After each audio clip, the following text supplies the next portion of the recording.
Le Real Madrid a totalement refusé le retour d'un Raphaël Varane dans cette équipe madrilène et foncerait sur un crack français. Je vais vous donner son nom tout à l'heure. Eh bien, c'est officiel, la Cour de justice a tranché concernant la création de la Super League. Je vais vous donner tous les détails dans cette vidéo, alors restez scotché pour ne manquer aucune partie. Salut et bienvenue sur Actu Sport. Moi c'est Wilfried, ici je parle Real Madrid. Je vous donne les actualités du Real Madrid, je vous donne mes avis concernant cette équipe du Real Madrid. Alors si c'est un sujet qui t'intéresse, abonne-toi et active la cloche de notification pour ne manquer aucune de mes prochaines vidéos. Je vais entrer directement dans le vif du sujet. Alors les gars, aujourd'hui c'est le dernier virage, le dernier match du Real Madrid dans cette année 2023. Comme vous pouvez le voir sur l'affiche là, aujourd'hui en fait va se jouer à 21h précise le dernier match du Real Madrid dans cette année 2023. C'est notamment une bonne nouvelle pour nos joueurs qui auront enfin, ou bien on peut dire un peu, la possibilité de se reposer pour pouvoir reprendre les championnats en juin. Maintenant, je vais parler ici du Real Madrid qui a refusé un potentiel retour de Raphaël Varane dans cette équipe madrilène et préfère foncer sur un jeune français. Nous savons tous ce que traverse le Real Madrid présentement, la très mauvaise passe que traverse le Real Madrid présentement avec tous les blessés qui ont été recensés dernièrement. Le plus récent est la blessure de David Alaba qui a été opéré avec succès, mais qui malheureusement pour nous ne sera pas disponible jusqu'en fin de saison. Présentement, David Alaba était un gros pilier madrilène dans cette défense puisque Eder Militao s'était aussi blessé en début de saison. Maintenant, le Real Madrid se retrouve en manque de défenseurs dans ce poste-là. Ça veut dire qu'un manque de défenseurs en poste de défenseur central. Carlo Ancelotti a fait une sortie pour parler de ce manque-là. Et il a donné sa solution pour les prochains matchs, notamment pour ce dernier match-là. Le prochain match du Real Madrid qui aura lieu en 2024, le Real Madrid aura déjà fait un recrutement pour pallier à ce problème-là. Mais présentement, Carlo Ancelotti a dit en conférence de presse que le remplaçant, bien celui qui est totalement qualifié pour lui, pour jouer à ce poste-là et remplacer David Alaba en tant que défenseur central, c'est Aurélien Tchouaméni. Et il a fait part du fait que Aurélien Tchouaméni n'aime pas jouer à ce poste-là parce que son poste initial est celui de pivot milieu de terrain. Carlo Ancelotti a dit qu'il sait que Aurélien Tchouaméni n'aime pas jouer à ce poste-là, tout comme Eduardo Camavinga n'aime pas jouer au poste de latéral parce que ce sont des joueurs de milieu de terrain. Mais qu'en cas d'urgence, pour un ou deux matchs, Aurélien Tchouaméni devra assumer ce poste-là. Comme aujourd'hui, on va bien voir Aurélien Tchouaméni aujourd'hui en tant que défenseur central pour cette équipe du Real Madrid. Nous avons déjà pu le voir à plusieurs reprises, une à deux fois, jouer en tant que défenseur central et il a été au rendez-vous. Il a eu une super grosse performance qui a notamment attiré l'attention du Real Madrid à penser à lui maintenant pour remplacer David Alaba en attendant un recrutement. Suite à tout ce qui s'est passé, aux blessures et au manque en défense centrale, il y a plusieurs noms qui ont été cités au Real Madrid. On a parlé de Pepe, il y a plusieurs internautes qui ont demandé un retour de Pepe, mais il n'y a pas moyen. Le Real Madrid pensait plutôt à Raphaël Varane, mais le président du Real Madrid, Florentino Pérez, qui a une autre politique concernant ce mercato. Nous savons que depuis les récentes 2 dernières années, Florentino Pérez s'est focalisé dans de ces mercato pour recruter de très jeunes joueurs à l'instar de Aurélien Tchouaméni, Eduardo Camavinga, Arda Güler dernièrement.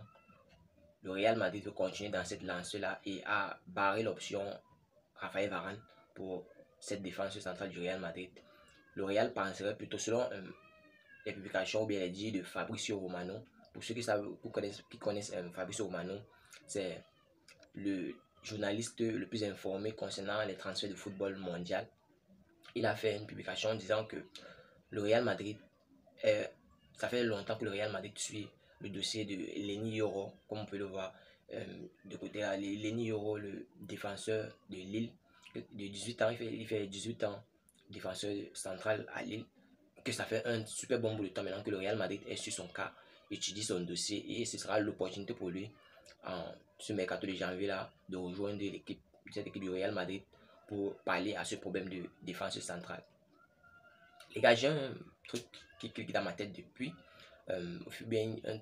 Vous n'avez pas constaté que maintenant, présentement, comparé à avant, nos joueurs sont plus polyvalents. Avant, c'était difficile au moment de Cristiano Ronaldo et tout, bon, plusieurs années, c'était compliqué de voir des milieux de terrain qui se reconvertissaient en défenseur central ou bien en latéral, comme on peut voir présentement avec nos joueurs Aurélien Tchouameni qui va prendre le poste de défenseur central et Eduardo Camavinga qui a joué latéral la saison dernière. On ne voit pas que nos joueurs de maintenant sont plus polyvalents qu'avant.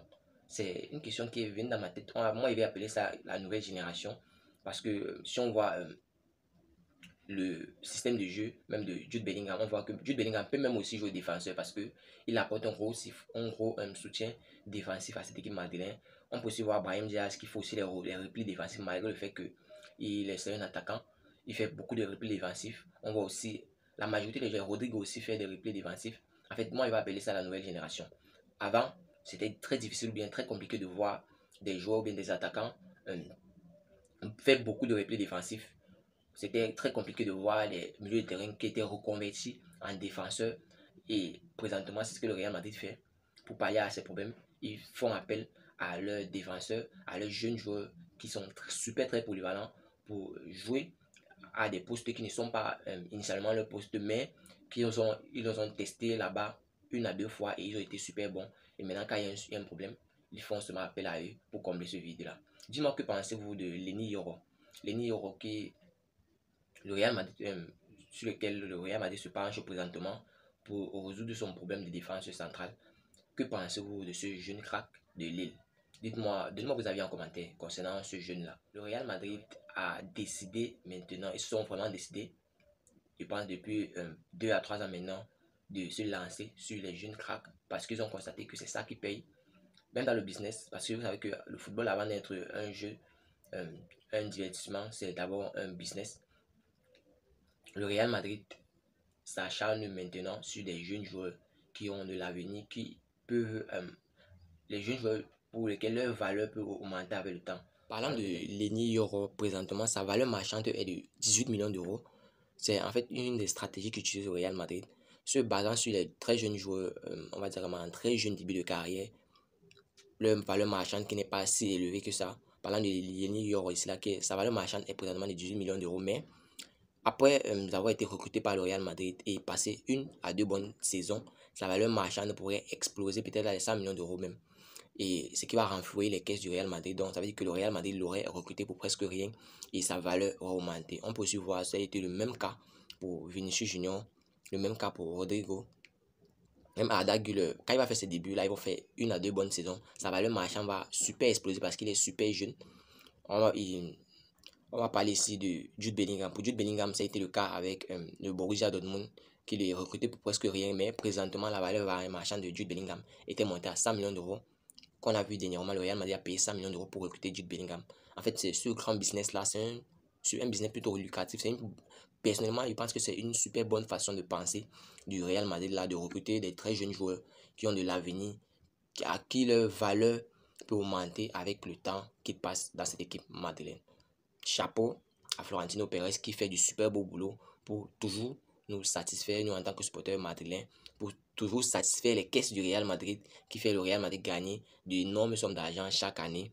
Et pour ça, je vais lui dire un bravo. Et personnellement, je ne critique pas, ou bien je suis totalement d'accord avec toutes les décisions que Florentino Pérez prend, parce que c'est un visionnaire, il voit super très loin.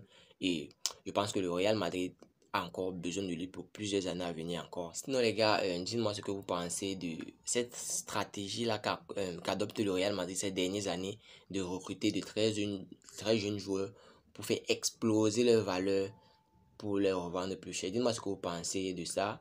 Et tout spécialement, dites-moi ce que vous pensez de Leny Yoro, de ce transfert-là ou bien de ce remplacement-là que le Real Madrid veut faire de David Alaba qui s'est blessé pour recruter Leny Yoro. Et ce refus-là de reprendre Raphaël Varane, donnez-moi vos avis en commentaire parce que vos avis sont aussi super, très importants. Et surtout les gars, très important, n'oubliez pas de continuer à soutenir la chaîne en vous inscrivant sur SBet en utilisant le code promo de la chaîne ActuSport Live. Vous pouvez le voir sur la fiche là, vous recevrez tous les nouveaux bonus SBet, commençant par les bonus sur votre premier dépôt et davantage de bonus pour les parieurs réguliers. Merci, nous allons continuer. Maintenant, place à la grosse nouvelle du jour, à cette nouvelle-là qui nous attendions tous, notamment personnellement moi, et vous aussi. Je pense que vous étiez très anxieux à l'idée de savoir quel sera le verdict de la Cour de justice concernant la création de la Super League. Et bien aujourd'hui a eu lieu le procès final concernant la validation de la création de la Super League. Et bien cette bataille-là dans laquelle s'est lancé le Real Madrid et le FC Barcelone a finalement porté ses fruits. Il a été validé la création de la Super League, qui n'est pas du tout une bonne nouvelle pour l'UEFA, mais c'est une nouvelle qui réjouit le Real Madrid et le FC Barcelone et beaucoup d'autres clubs qui s'étaient réunis afin de créer cette Super League-là. Aujourd'hui a eu le procès. Et bien c'est la Super League, bien encore le Real et le Barça qui ont gagné ce procès-là. Comme j'avais déjà annoncé, le Real Madrid et le FC Barcelone, suite à ce verdict positif, vont respectivement recevoir une somme d'1 milliard d'euros pour la création de cette Super League. Waouh, c'est une super grosse somme et davantage parce que le Real Madrid ou bien le FC Barcelone présentement ont besoin de cette somme-là. Ce sont des très gros clubs qui dépensent beaucoup pour les recrutements, pour les transferts et qui gagnent aussi beaucoup, on va dire ça comme ça. Et personnellement, c'est une super grosse nouvelle parce que cette validation de la création de la Super League va donner l'opportunité. Je vais vous donner ici l'avantage, l'un des avantages de la Super League que l'UEFA ne donne pas. L'un des avantages de la Super League est que tous les matchs de la Super League auront la possibilité d'être diffusés gratuitement comparé aux matchs du UEFA. Pour ceux qui essayent le plus souvent de voir les matchs du UEFA Champions League, tous les matchs interclubs européens, personne, bien la plupart ne peuvent pas voir les matchs là gratuitement. C'est pas la chance de tout le monde, mais présentement la création de cette Super League nous donne l'opportunité à tous de pouvoir suivre les matchs de la Super League en direct et gratuitement. Les règles de la Super League aussi seront fixées par les clubs participants comparées aux différentes règles de l'UEFA qui sont fixées de l'UEFA, donc l'UEFA Champions League, l'Europa League, toutes les compétitions organisées par l'UEFA.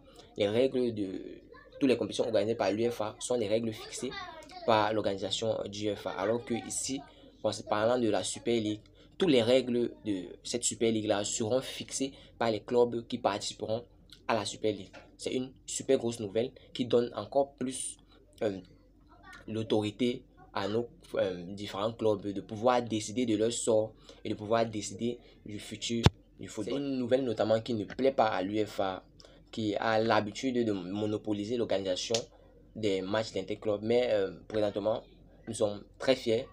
Comme vous pouvez voir, Florentino Pérez là avec tout un sourire sur le visage. Et bien les gars, la Super League a été validée.